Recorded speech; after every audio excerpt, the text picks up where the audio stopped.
All right, welcome to Hickory Street Podcast. We're doing a music review episode. Um, I really like doing these. I haven't done one of these in a while. I've been listening to a lot of different music. Life in general has kind of gotten in the way of me doing another one of these. I had to think about, I try to give myself enough time to find the bands that I keep going back to. That way I know that there's something there. Because sometimes I'll find a band and I'm like, oh, this band's really cool. And then after I listen to, an album or a single of theirs enough times, I start to realize, like, you know, their music kind of sounds the same. And there's not anything that, like, I can say besides like one or two songs. But whenever a band, something in my eye. Whenever a band really has something unique, I find myself like trying to get closer and closer to figuring out what it is that I like about them so much. And so I kind of narrowed it down at this point. Let me get this up quick. Cool. All right. No, that's not what I wanted. Okay, so the first band is a band called the Velvet Hands. Very cool name. I really like the name. Just using the word velvet like coincides with a lot of other bands that I know of, but they don't have anything to do with each other. Even like sonically, they sound very different. The picture on their Spotify is just of what looks to be like a pink rose. So it's pretty cool though. They're a band from London, and I think this is the newest band I've discovered. I think I discovered them probably 4 weeks ago, 5 weeks ago, something like that. Uh, Sonically speaking, they sound very much so post-punk, but in kind of an interesting way. It would be like it would be like if New Order started to get heavy.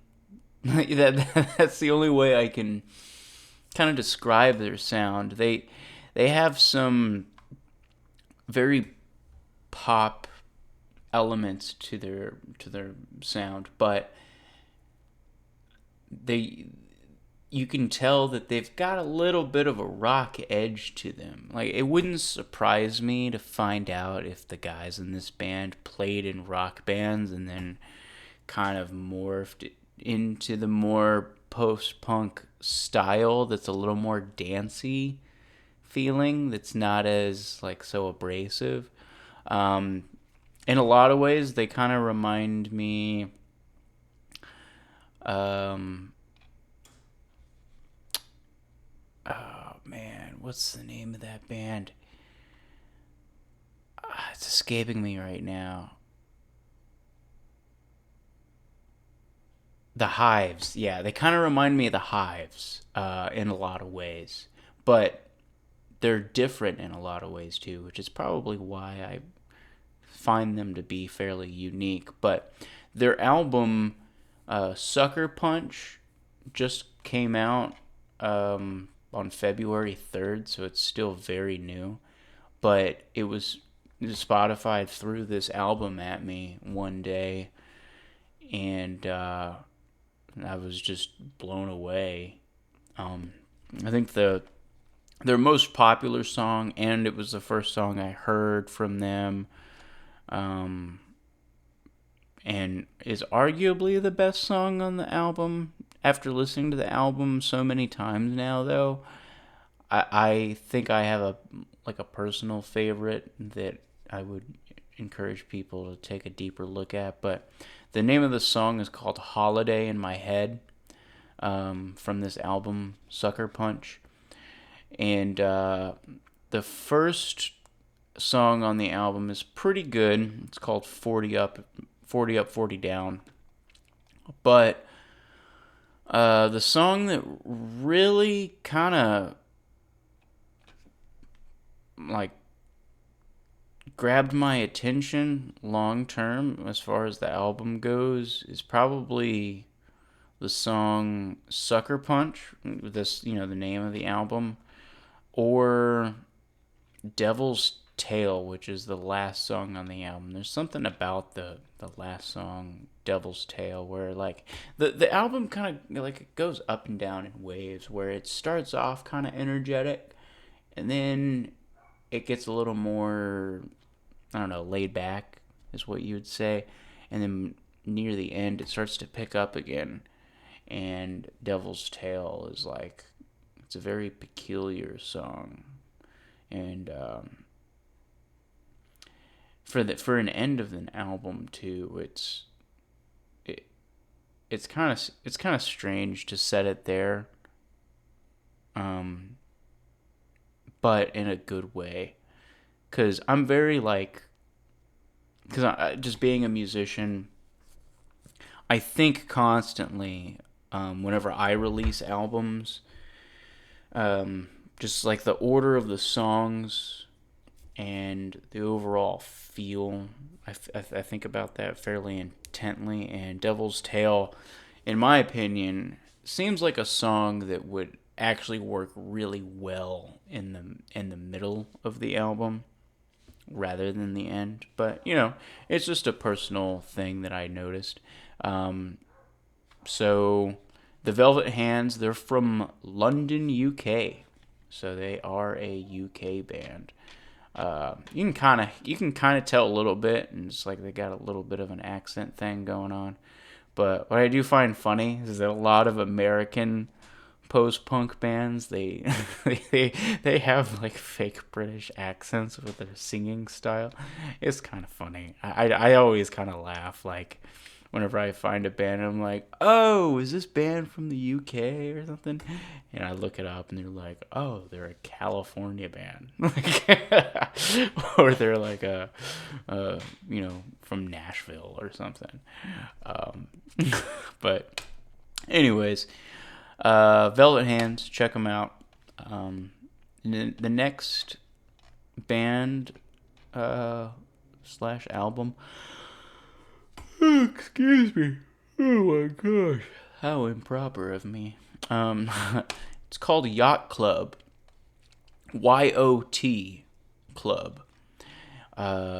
This is a solo artist, and it's very obviously a solo artist. And it's kind of crazy that this album kind of took off, if I'm being honest, because it's not anything I think that would like blow you away as a listener.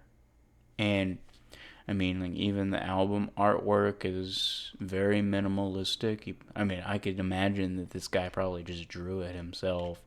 He doesn't even really have any pictures of himself. Like, even if you like look him up online, I think you can find like one picture of the guy. But on his Spotify page, it's kind of funny.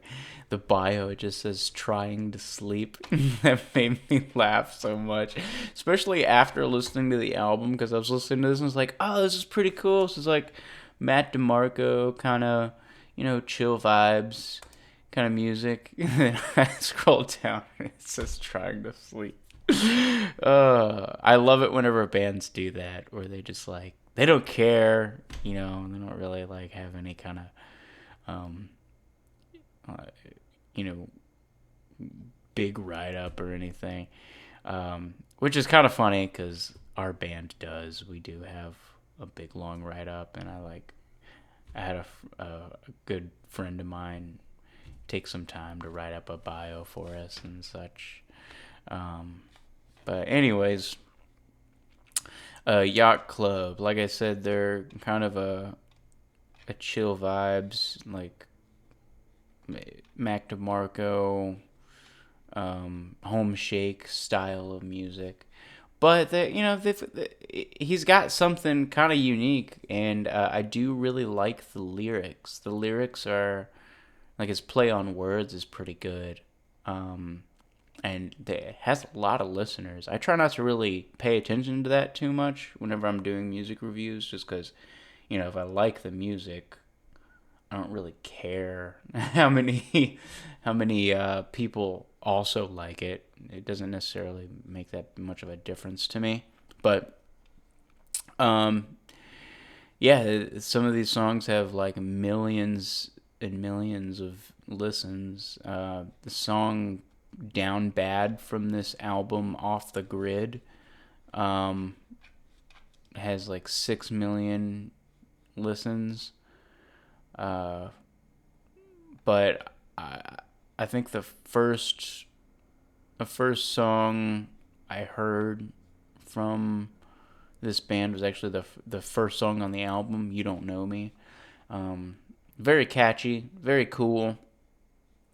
The song "Unexplainable" is also really good, and it's pretty short. It's only like 2.5 minutes long, something like that. But I can't find anything on this guy. Really, like, I tried to figure out where he's from, and I just don't know. It doesn't say. So, just one of those things where we're just gonna have to be okay not knowing. Probably best and suits the album, considering it's titled "Off the Grid." But also, this shirt, Mean Motor Scooter, local band from Fort Worth, they're cool. I've been friends with the guys in that band for a long time now, probably like 6 to 8 years, something like that. Their bass player, Joe, actually recorded our band's first official album, and then we just kind of played shows with them quite a bit. After that, we've played maybe like 2 or 3 shows together, but our schedules just haven't lined up in a while, so I haven't played with them in a pretty long time. But they've got like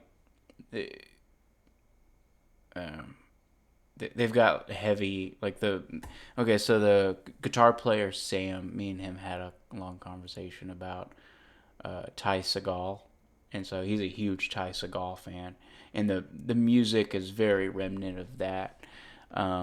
And I think he's a few years older than me, so he's probably like in his maybe early mid 30s, something like that. He might even be older than that. He might be like closer to 40. I'm not exactly sure. I do know that there is kind of a moderate age gap between me and him, and I'm 28. So, but really cool music. You should definitely check them out.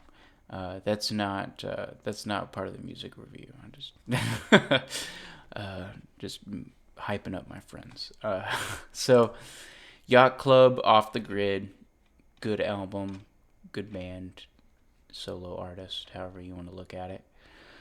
And then the last band I want to do a music review on is actually a really interesting band that is fairly unknown, in my opinion. I I wouldn't.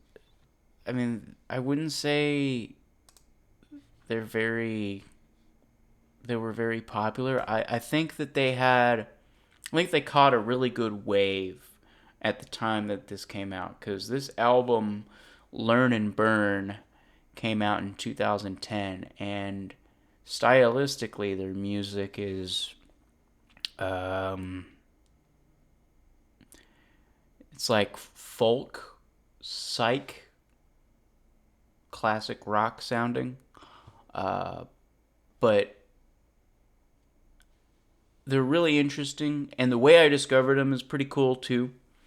So I discovered them because I was listening to that band Alabama Shakes. I used to be a big fan of Alabama Shakes, even whenever they first came out, which doesn't happen very often because typically, for me, like if a musician or a band gets really popular, um, I have a hard time jumping along and actually appreciating their music, just because I've been, just getting told by people all the time that this band is amazing, this band is great.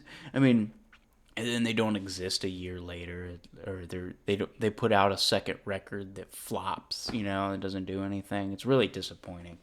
And so, finding like a band that actually has something substantive, like Alabama Shakes. I mean, Alabama Shakes, their first record was amazing. Their second record won them all kinds of awards.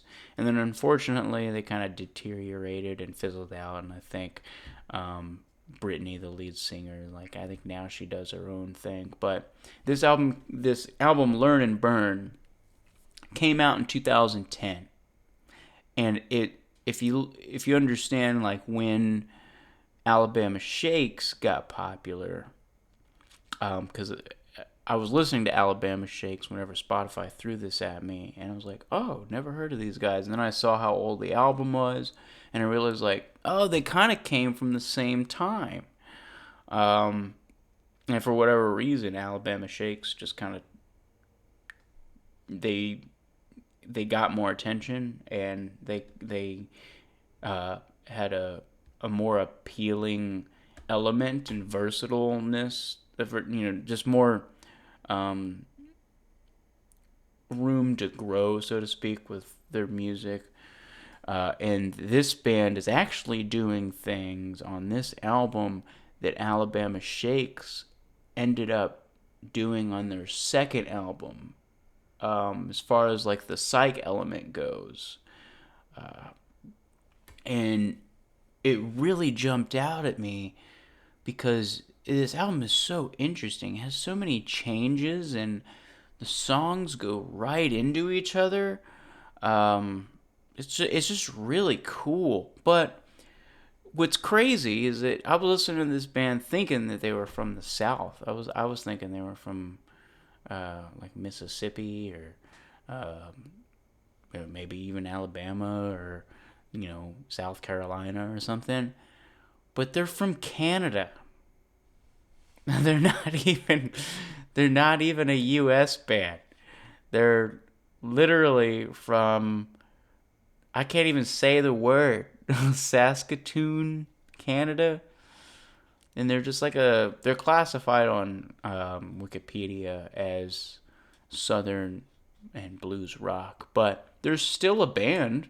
They're still releasing music, but this album in particular, I mean, I think the time that it came out was really good for it.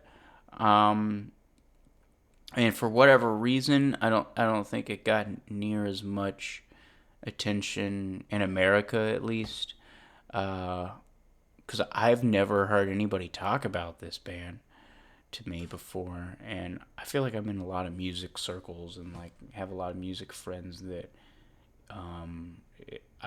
they would have been thrown my way.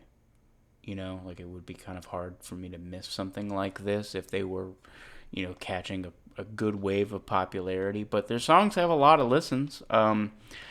My favorite song on this album is I Don't Know, and I thought that was a little cliche, but just because there's so many bands that have a song called I Don't Know, But I didn't know that it was, the title of the song until I looked down at it and I was like, oh, of course, it's got to be the one song with like the most generic title. But another really good song on the album is Soldier Boy and Rolo Tomasi.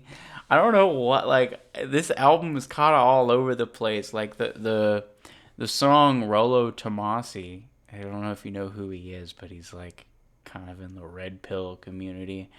But the song is like literally just him talking about how it's difficult to love this woman. I thought it was such a funny title. Like, why would, like, to name a song that and then make the song about, like, how hard it is to love a woman because I guess you're, like, scared she's gonna hurt you or something. But, I don't know, there's 15 songs of this album, and whenever I release albums, I release, 16 songs typically, and so it's a good length, but a lot of the songs are kind of short. But like I said, they go into each other, so it kind of makes you feel like you're on an experience, like you're kind of going with the band along the journey. It's cool. I really appreciate it. So those are the three bands for the music review. Uh, Hopefully you enjoyed it. I like doing these. I'm a little bit more energetic doing these whenever compared to like some of the history stuff, just because history's serious. So whenever I do, podcast episodes on history, it's usually somewhat depressing. But anyways, hopefully you guys like these. I'll let you know whenever I get around to doing another one. All right. Bye.